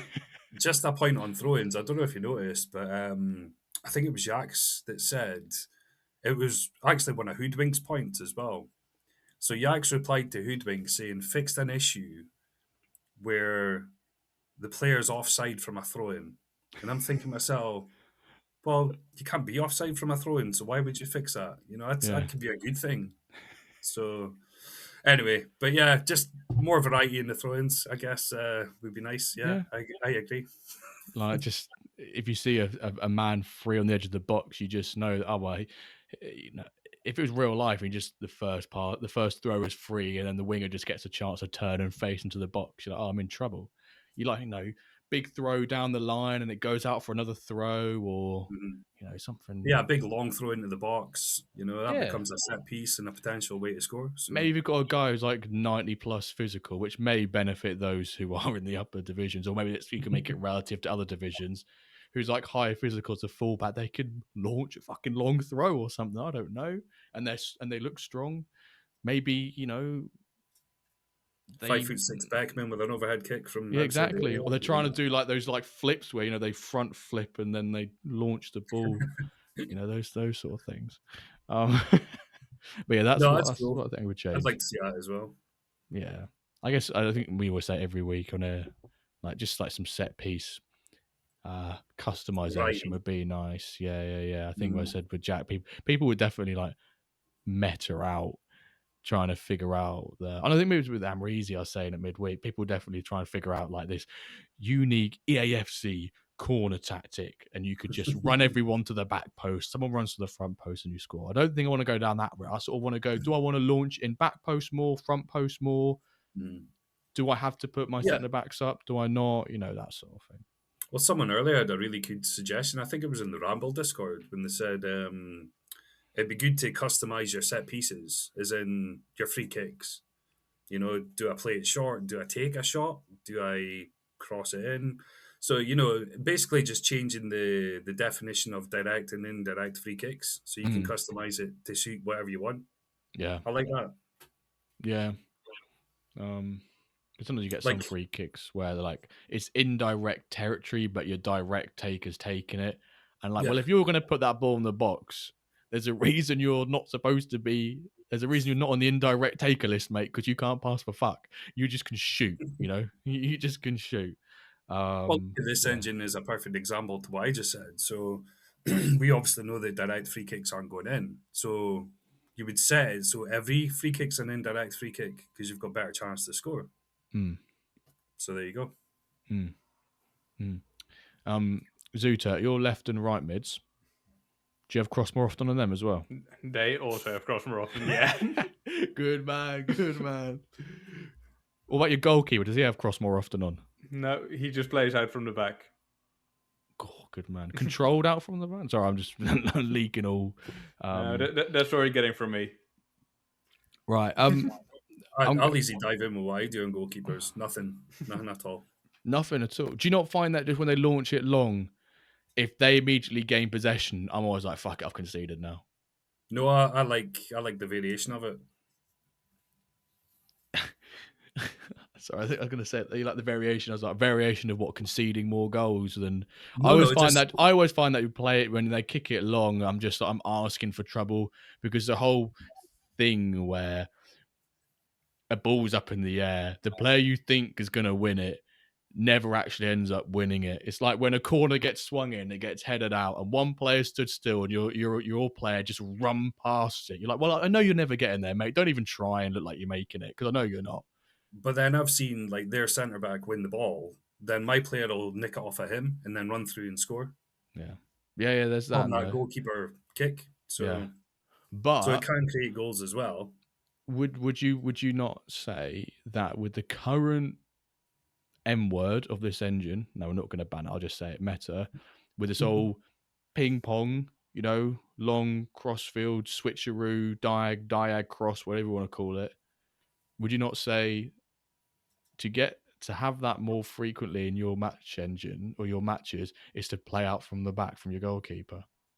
Well, what I will say is a lot of my team instructions are to play out a defense. So, okay. Yeah. So that makes the goalkeeper do it anyway because I don't have Yeah. any instructions on him. Oh, okay. Roger that. But I do change it to certain formations. So do you change your goalkeeper's tactic depending on the formation you're playing against? Because No, if you say yes, that's a new one. That's a new one for me. Sometimes I used to, not so much this engine. I always keep them with no instructions at all and then just change the team instructions. Yeah. So the goalkeeper will just do whatever the team is set to do. Right. But I've got some final sort of predictions I want to ask you both. And actually, kind of, Kev, you've answered some of these. So I'm going to ask you both. Right, there's 4 things here. I'll go through them each first, and I'm going to get your answers. That's okay. 1 bold prediction for the second half of the season. That can be literally anything. I've got here 1 team that surges. And technically, Kev, I think you may mention some of these in the earlier. 1 team that doesn't do so well. I mean, if any of you say Wyverns, you're getting fucking booted from this straight away. And then the last one I've got here, 1 player type that becomes more valuable in the second half of the season, and I think we can all guess which that is. But you guys can't say the same thing. So, Kev, we'll come 1 question at a time to both of you. 1 bold prediction for the second half of this season. 1 bold prediction. I was going to say Blade stays up, but I can't use that now. I mean, you could give you a bold prediction about the formation you were mentioning earlier. I think that probably fits in there. Yeah, I would say 4-2-4 is a lot stronger than it was. I need to go take a screenshot on say. MFL Coach or something for the current win rate of 4-2-4, and if it goes up by a couple of percent, then I'm gonna have to really start making a shrine for Kevin in my office to be like, right, before every game, please, Lord, please win this match. Right, the current win rate for What did you say? It was 4-2-4. Yeah, 4-2-4. definitely take a screenshot. The current win rate, obviously, NFL coach is 20 overall difference.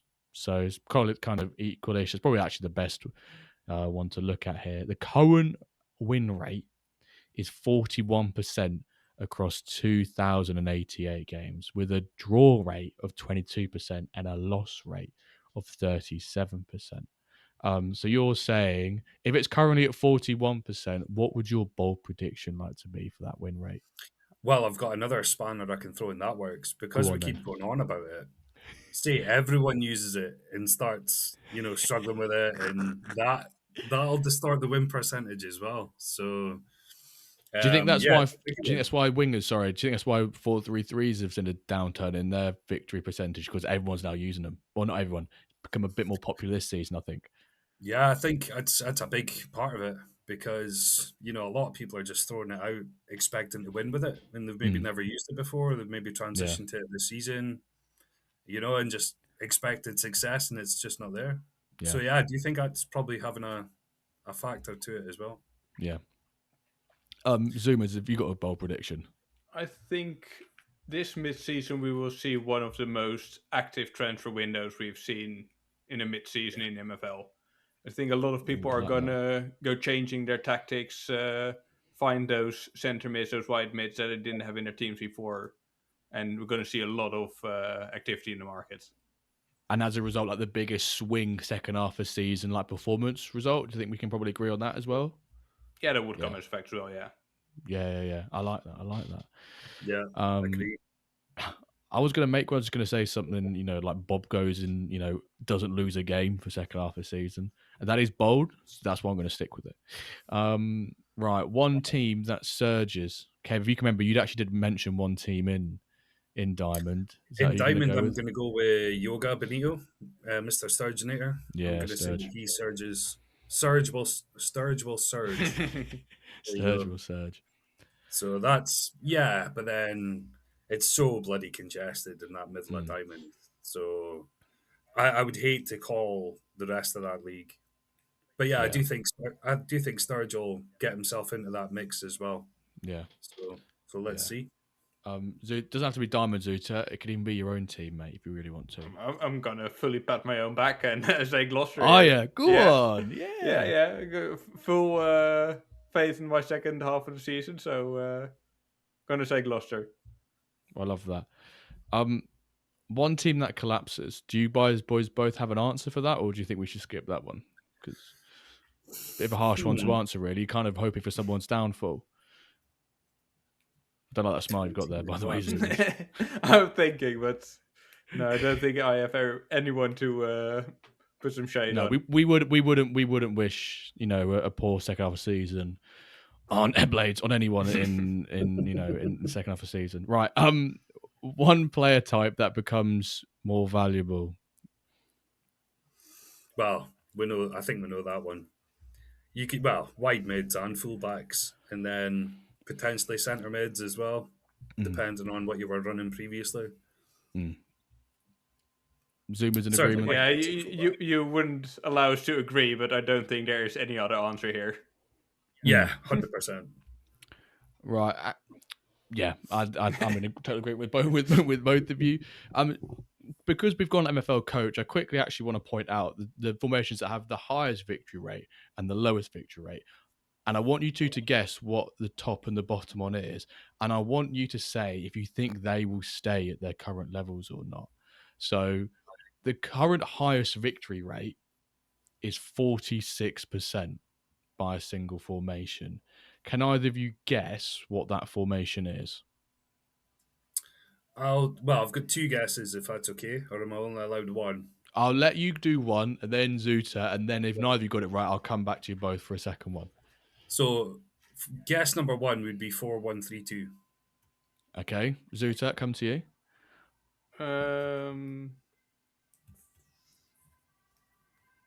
4-1-3-2-1. 4-1-3-2-1. So we're just getting an extra. Which one am I thinking of? 4-3-2-1 with two centre forwards. Yeah, probably. Yeah. So the one you like said the as well, Christmas or Eve. No, No. I Oh, yeah. was saying the 4132. Kev said 4132. And then what are you saying, Zootert? four, what? No, Kev knows which one I'm talking about. 4321, isn't it? Yeah. Yeah. The two centre forwards. It looks Yeah. like a 4-3-3. Okay, I'm going to say neither of you are right, but one of you has said the second place one. Right, so my other guess was 4-4-2. Yeah, bang on. So 442 currently has a win rate of 46%. 4132, 45%. And then actually go on, just fucking, what's the top three? Who makes up the third in that podium spot? Might be able to guess that one as well. 4-4-2-B or No. something along that lines. No. Something with wide mids and fullbacks. Yeah, it does contain wide mids. It does contain fullbacks. 4-1-4-1? No. No. Go on. I'll let Zootert, go on. Give us Zootert. I know it's the tip of your tongue, mate. I know it's the tip of your tongue. 4-1-2-1-2. Yeah, he's got it. There we go. There you go. 4-1-2-1-2. So, yeah, in that order, 46%, 45%, then 42%. Then actually, equally in 42% is 5-4-1 F, which is the False 9. yeah. No, is it false 9 that one, or is it the one with this? Is it the one No. 5-4-1's the one with the That's the diamond. Well, yeah, flat.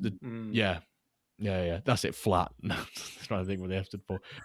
But that has played like 95%. They've been played 95% less than 4-1-2-1-2, for example. But all of the five of the backs are very strong. So you might actually see a surge in wing backs as well. The forbidden word. Do you three chaps want to have a guess at what the lowest victory percentage is in MFL right now? I would say a 3-4-2-1. No, someone with three at the back. Yeah, I'm saying a 3-back as well, but no clue which one it would be. I can reveal to you that it's not a 3-back. Wow. Yeah. How about a 3-back is in the a 3-back is in the podium for the worst victory rate, but it's not the worst. Excellent. That's good. What 4-2-4's up there? No.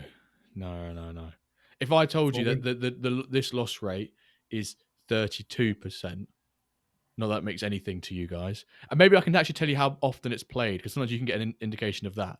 I actually can't see because it's kind of chopped off. It looks like 1,800 times, which to put it into context, the 4-1-2-1-2 narrow has been played 7,857 times. So this is a formation that gets played probably about this a little bit more than 5-backs, same as 5-backs basically. This must be something with a false 9 then. Just play that little. Yeah, 4-3-3 false 9. Yeah, it's 4-3-3 false 9, 32%. The second worst victory rate in MFL this so far this season. What Jack was saying last week to you as well. Yeah, so 4-3-3 false 9 is the worst with 32%. Next is 33%. Any of you want to have a guess? That's a 3-back. To be fair, I completely sympathise with you guys. When you've not got a list of formations in front of you, trying to figure out different alterations in your head and ones you've not said is absolute carnage. It's easy for me. I'm sat here with a nice grid looking at it. I'd still stick with the 3-4-2-1, but I don't know. No, it's 3-4-3. Ah, wow. Okay. And then the final one, there's actually two that say 34%, but this one is a 4-back formation, making it the third worst from a victory point of view.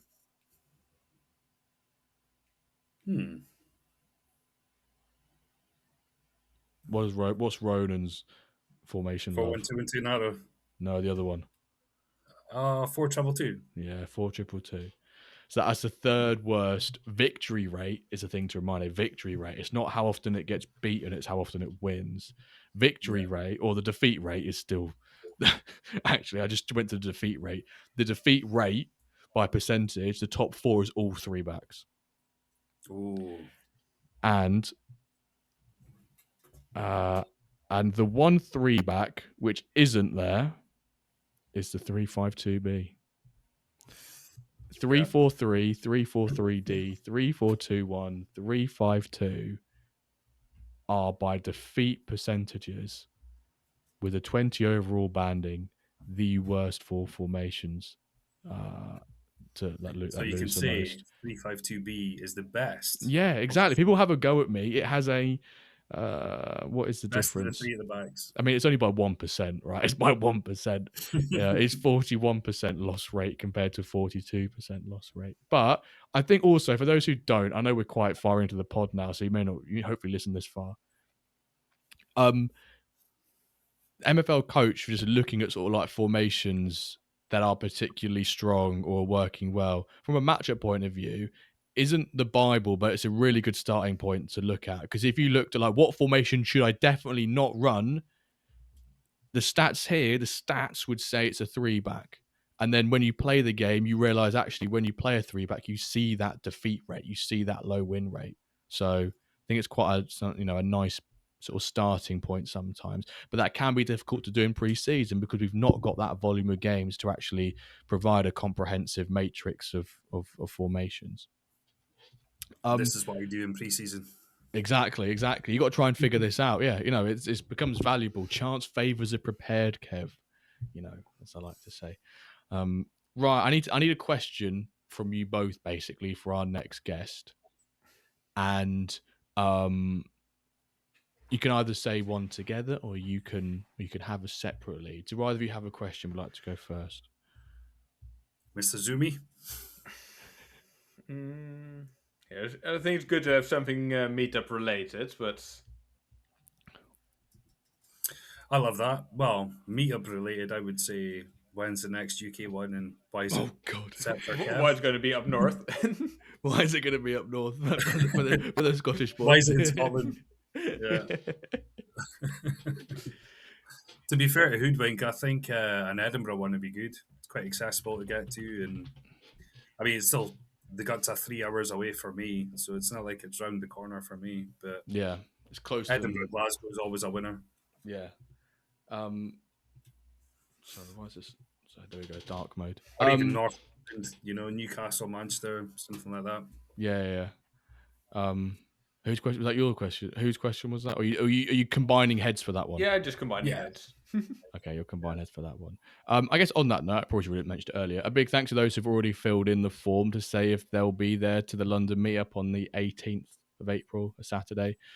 17 of you so far have said you are confirmed going, and another 10 have said that you're not sure yet. So hopefully we can get at least 20 people. I'm basically this week looking at booking somewhere for the evening, and then for the Saturday during the day or Sunday during the day, if people are still around, want to do something, we can go watching football games. A Sunday, Merseyside derby, Arsenal, Man City, some big games. So people are still around London, we can do that. But ultimately, the purpose of the meetup is to put faces to names, but also just get together and kick off what will hopefully be across the UK some meetups happening across, over in the future. That's basically get the first one out of the way and done with, and then hopefully that makes it really straightforward for the rest.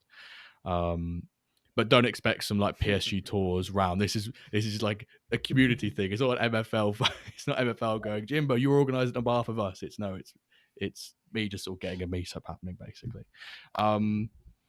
So right, thank you, folks. The hashtag of this week is hashtag whatever formation you think is the strongest in season 12. I want you guys to tell me what you think is the strongest formation in season 12. And if any of you say a 3-back, I know you're lying and I know you're having a bad season. But if you're not having a bad season, we're using a 3-back. We know you're a tremendous manager. And unless you've stacked your team, yeah, or your name's Snake. Right, gents, thank you so much for coming on. Thank you, Kev. Pleasure, mate. Thank you. And thank you, Mr. Zootert. Thanks for having me, and I'll see you in a month and a half. Yeah, see you face to face in a month and a half for the second time. Jealous. For the second time. I'm glad you won't be there, Kev. But like the next time, as a Chloe Kelly once said, the first time was so nice we had to do it twice. So we're gonna do we'll do it again. But right, thank you for tuning in, folks. Good luck in the pack drop midweek. There'll be a pack drop stream. If you made it this far, I'm being joined by Led, and good luck for the second half of season 12. Thank you all so very much for tuning in. We'll catch you this time next week for episode of the WenDirkCast. Thank you for listening.